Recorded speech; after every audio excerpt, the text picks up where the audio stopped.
Hello, hello. Welcome everyone to Diverse Voices, dedicated to sharing leadership stories with viewers. Hi, LinkedIn. Hi, YouTube. Today we have a very special guest, Deb Elbaum. Hi, Deb. Hi, How are you today? I'm glad to be here. Looking forward to this conversation.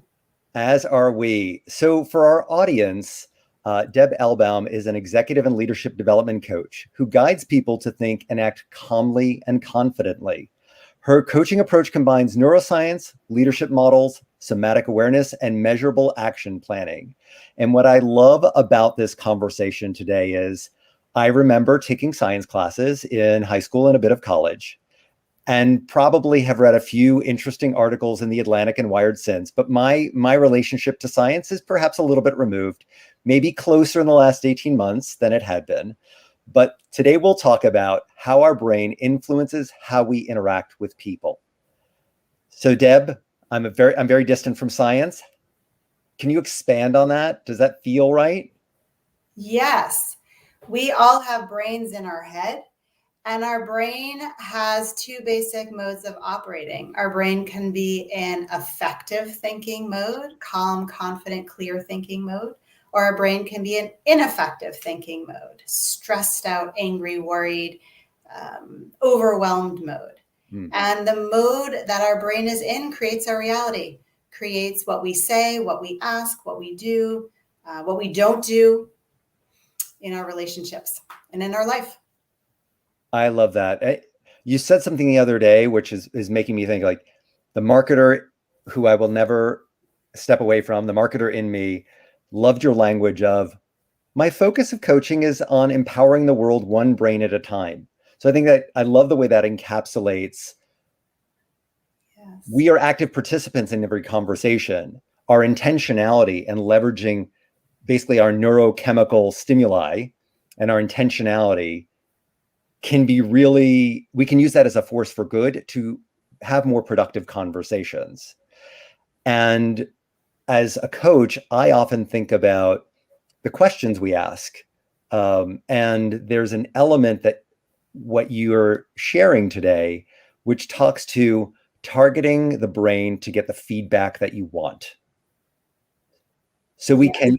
can make the most of this conversation. So I was hoping, since part of this is around the science, tell us a little bit about, you have a science background and how you came to where you were to being a coach. Sure. My purpose, I'm a big believer in purpose. My purpose has always been empowering and guiding other people. And as we know, there are a lot of ways to do that in the world. I thought that the way I would do it early on was as a psychiatrist, as a physician.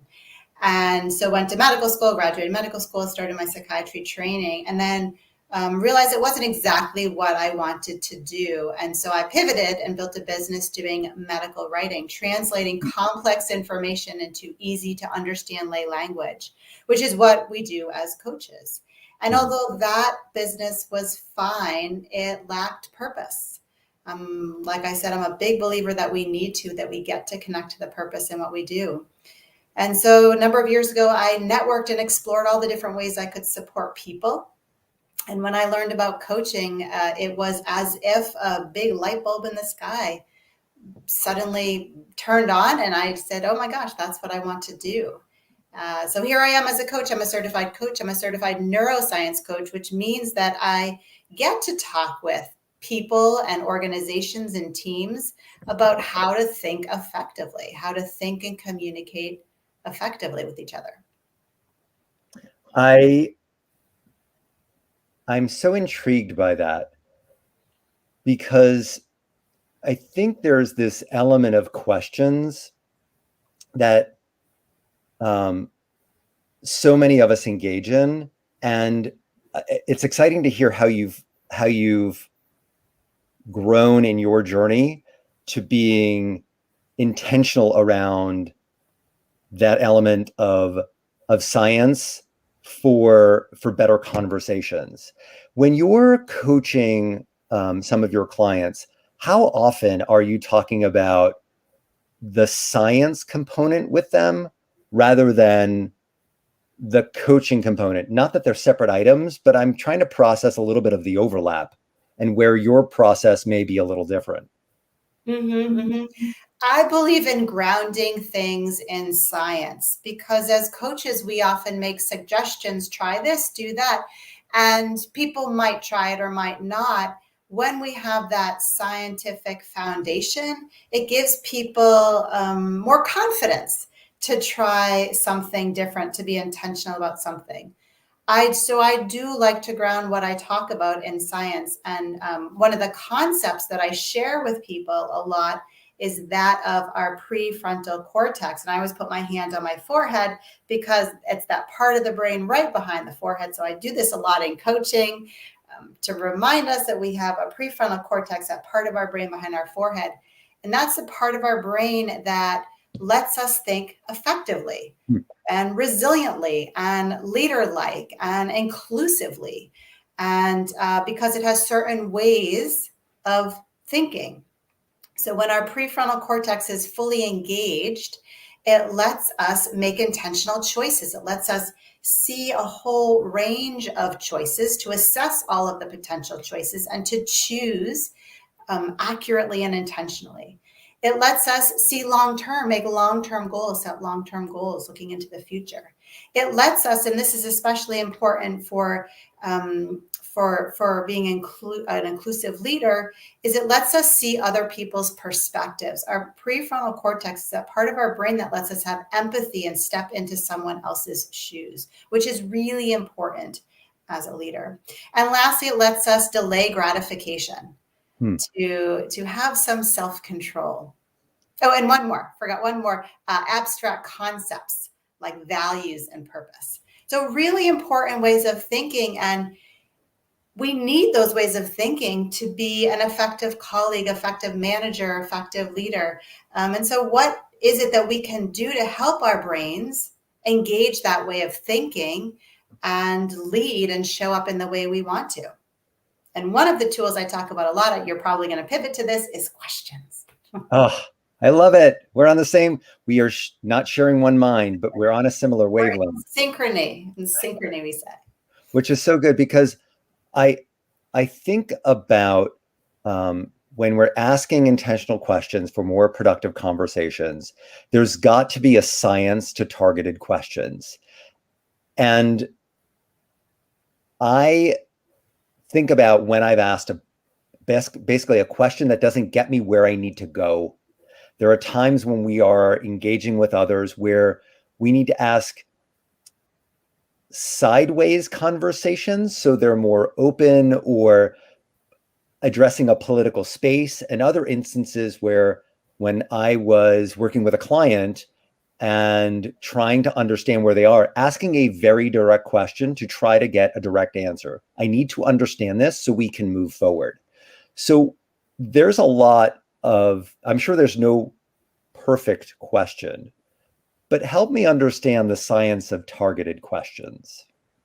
Sure. I always start with the big idea. The big idea for me is that we have a lot of thoughts in our head.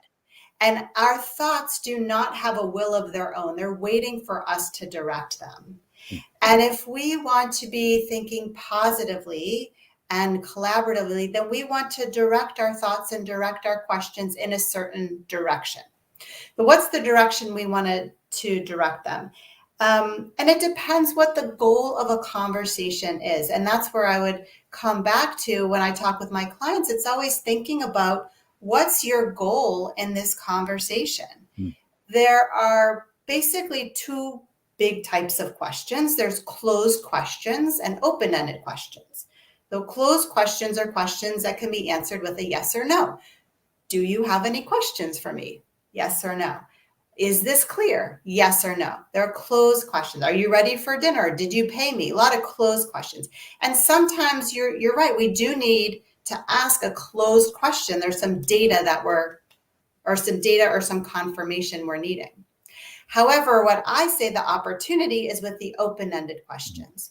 when we want to get really curious, when we are coaching someone, when we want to understand someone else's perspective, that's when we ask an open-ended question, an expansive, coaching, powerful, open-ended question, because it just expands consciousness and expands the conversation. I think the use of that outside of coaching can be really pertinent for some of our audience.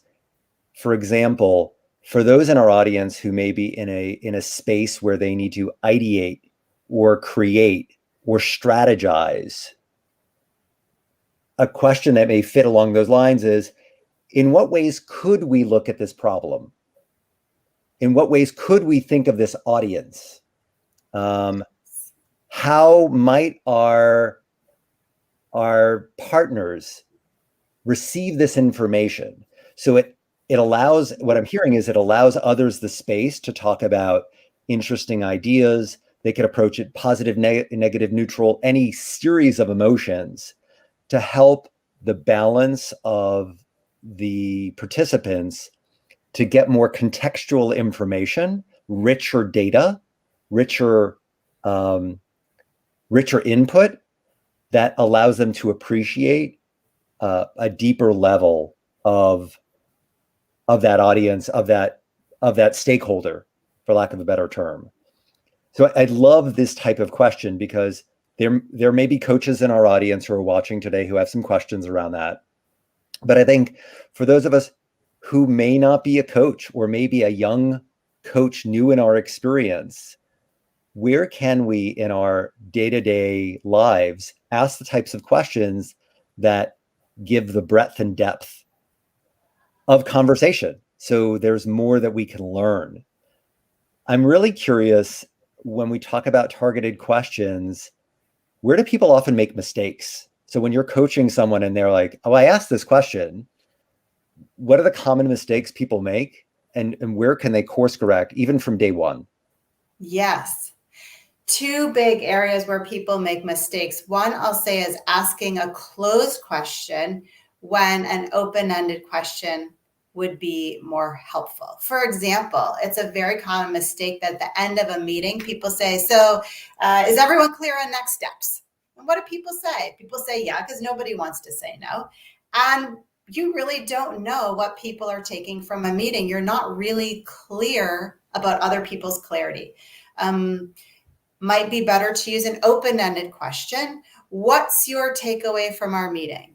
What was, and I'm going to say this gets to priming the brain, what was helpful about our meeting? If you want someone to see your meeting as helpful, ask the question, what's one thing that was helpful about our meeting? And already what you're doing in the listener's brain is making a connection between meeting and helpful, and you're priming their brain.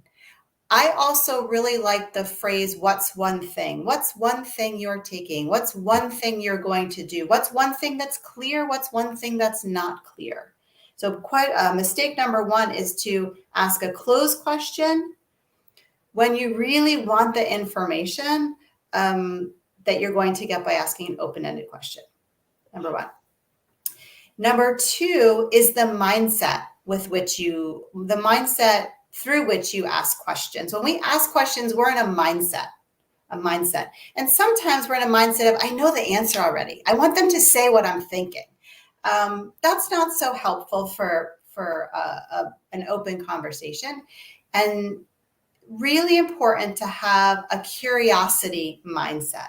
When you ask an open-ended question, when you really want to know what someone's thinking or what they believe, ask it through a curious mindset, which means active listening without judgment and without assuming. Well, and we have been in a space where we're running from meeting to meeting, conversation to conversation. It's, X59 at the time block. Someone has to run across the hallway or proverbially launch another Zoom meeting to enter another conversation. Giving them that latitude and making the space for reflective listening, I can see being very powerful, because it if you set aside, as a leader, if you set aside that time in conversation for, help me know that you got something out of this and understand next steps, but also I want you to share with me what feels like a speed bump or an obstacle. It also allows the other participants in the conversation, even if it's one-on-one, to give an opportunity for course correction, to give an opportunity for clarification. Not everything that is presented and shared is super clear, no matter what our intent may be. So I love that this questioning gives that space for processing time, because some people maybe, if I use strengths language, like a high activator, they're ready to go, always ready to go. While some people may be high intellection, and therefore they need time to process information. They're not giving visual and verbal clues of, I understand, I get everything you've said for the last 28 minutes. And that open-ended space can be invaluable for the other players in the room. Yes. And I'm going to say, Michael, that even if someone nods and smiles, you have no idea what they're thinking. And that's one mistake a lot of us make, because we're looking to those social cues. You have no idea. And that's why asking questions is so important. And I always recommend people do it all along. If you have a meeting and there's a lot of information, don't just wait till the end to ask. Ask in the middle. My favorite question for during a coaching session is I'll pause and say, let me pause. Where are your thoughts going? We have no idea where people's thoughts are going. And my clients use that question in their own business and business development. And they find they report back to me that it's really helpful, because then they can gather information from the person they're talking with and then target what they're saying next. I really appreciate that, because it's creating new habits, because we all have ingrained bad habits. I think that some of us look at other people in our community, the adults, and are like, I want to change their point of view. I want to change their mind. I want to influence them in some way. We can't turn back the clock and take a young person as they're getting wired into the habits that they will have in adulthood to reconfigure them. But there is that moment of interaction to try to train them to think differently. I often say we're all on a learning journey. And when I'm 80 years old, I hope to continue learning.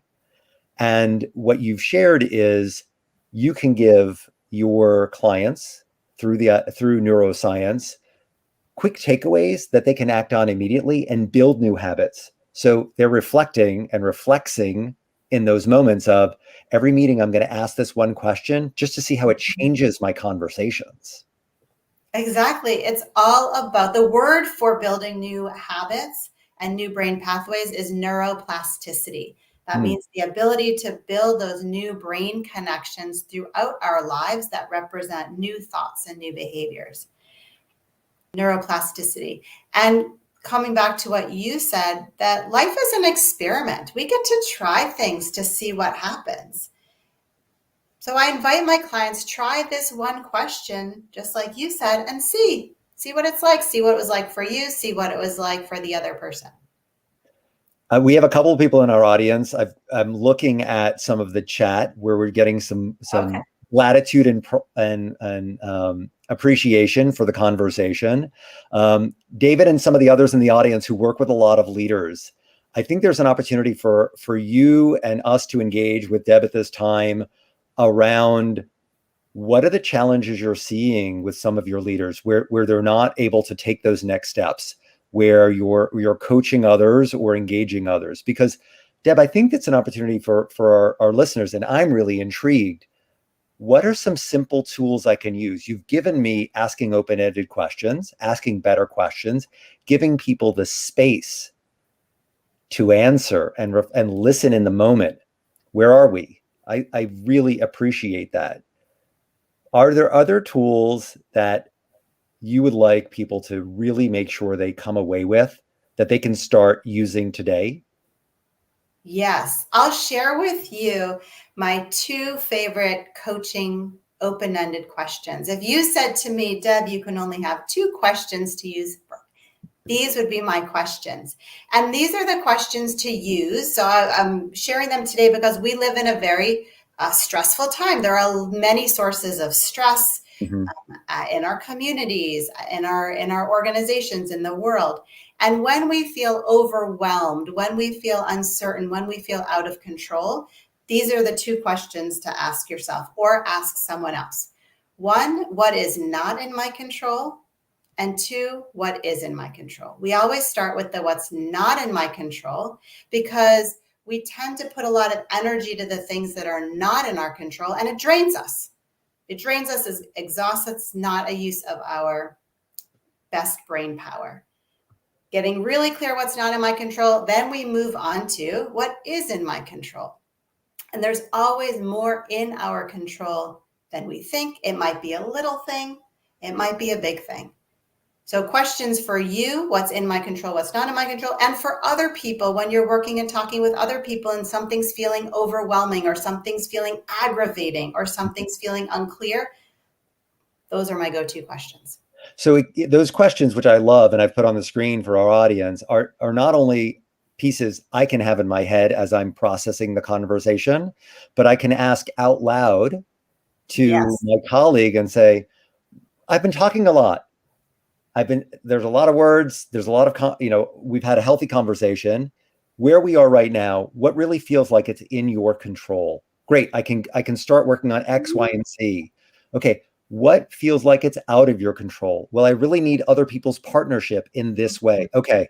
I have some action to take. Let me make sure that person's a great partner. I will send an email. And I love where I'm riffing in the moment, but I love what that allows the the the the individuals to say to each other and to create space where we may not have otherwise. Yes, and I'm going to bring it back to the brain again because that's what I do, and why this question is so helpful for our brain and helpful for engaging our higher level thinking prefrontal cortex is because it reminds us that we have choices, that with all the things in the world or in this situation, what pieces of this are not in my control? That requires assessing and choosing. What pieces are in my control requires assessing and choosing. The assessing and choosing engages that higher level thinking and effective thinking. Could even call it resilient thinking. Hmm. I'm going to guess that we've all encountered people who feel very rigid in their thinking. Mm-hmm. And if someone's working with you in a coaching one-on-one situation, or you're giving a lecture to a team and an audience of here's different ways we can think, here's ways we can act.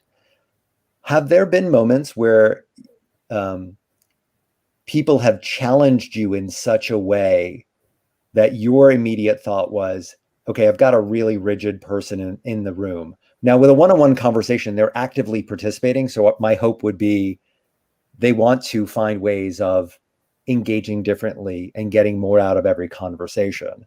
But when you're speaking to an audience, and some people have volunteered to participate, and some have been voluntold to show up in the audience, what happens when you encounter someone with really rigid thinking? Great question. The antidote to rigid thinking, black, white, right, wrong. There's only two ways to look at this or one way to look at this. The antidote to that is big picture, going big picture. What's Mm. really important here? What's the big picture? Talking purpose, talking values, again, to engage prefrontal cortex thinking. So if I were going to encounter someone, just imagining this, if I were encountering someone who's very rigid, I'd probably go to big picture. Well, what's important about this for you? Or what's this like for you? Or what are the values? It might even be values. Wow, I hear a really strong value underneath those feelings. What value are you honoring with those thoughts? And again, that type of thinking engages the prefrontal cortex effective thinking. So the antidote to rigidity, Mm. rigid thinking, big picture. What's really important? What values are we honoring? What's purposeful? I love that. I love that. And along those lines, David is asking, what I will say is a slightly different question, but I feel it's related, which speaks to mindset. So we have a rigid person, and Yes. we want to pull them into big picture, even if they're vocal in the audience or it's a one-on-one conversation. But now we're having a conversation. You've asked an open-ended question, and the person's silent. You haven't asked a closed yes/no question, but you've asked this open-ended question of like, what's one takeaway? And they're silent, or they're reluctant to speak up.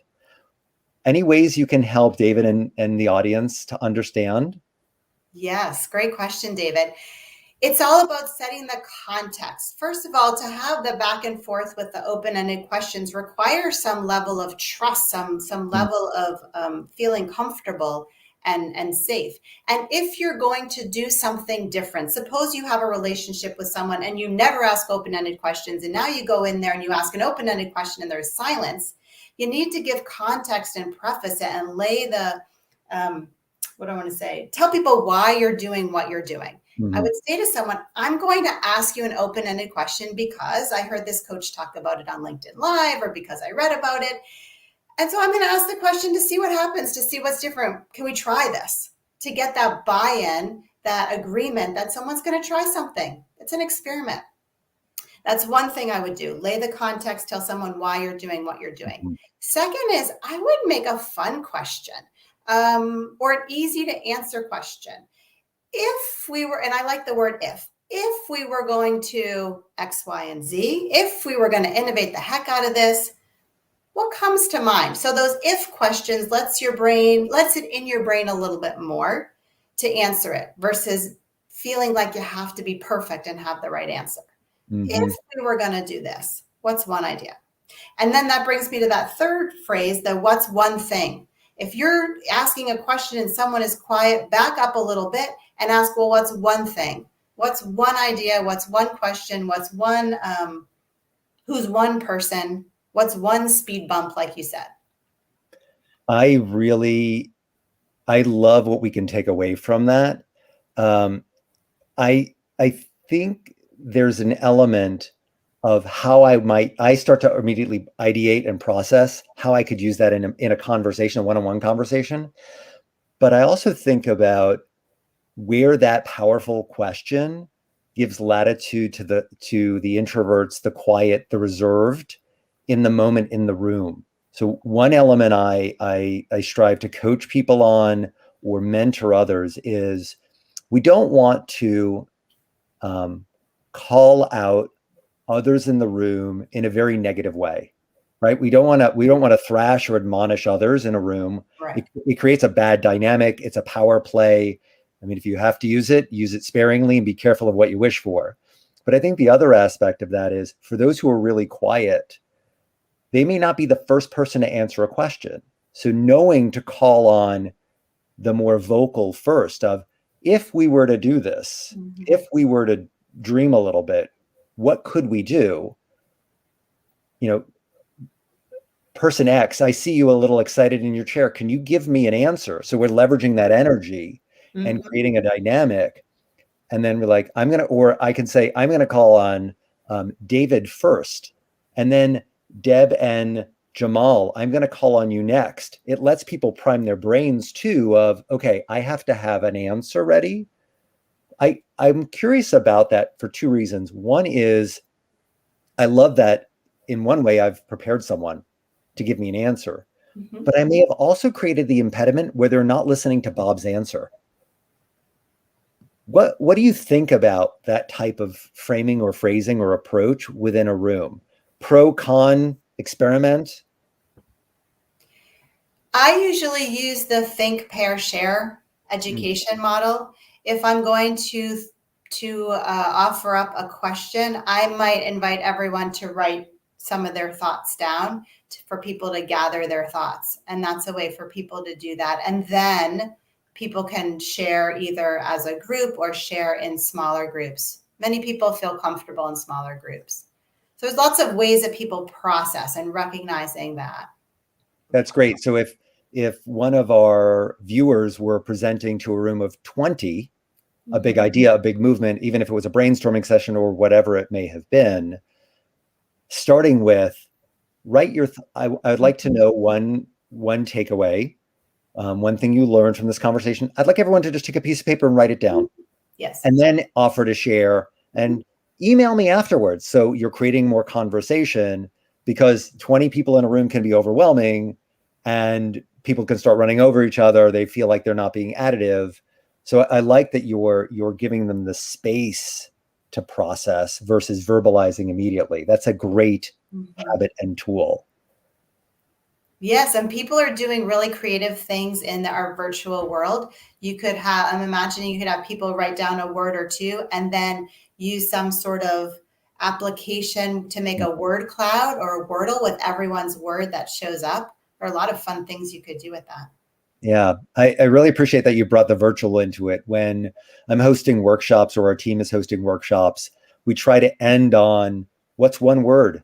And we try to frame that at the beginning and the end. What's your thought about our upcoming conversation? Give me your word of the day. Are you excited, nervous, whatever it may, not even priming them, but just letting them know, offer a word. But I like the idea of also using that in the back end and then creating a tool. It's really a powerful way. Is there a challenge that people are seeing in the virtual world about questions and the questions they're asking that may be different from right face to face? Just curious. There may not be. I think that the virtual setup creates challenges. We're uncomfortable with silence, and especially in a virtual world and in a Zoom world, we cannot read body language. And so while if you're in person and you ask a question, you might be comfortable with the silence because you can see someone thinking or thinking about. On virtual world, are they thinking about it? What are they doing? Maybe I have to jump in and fill the space.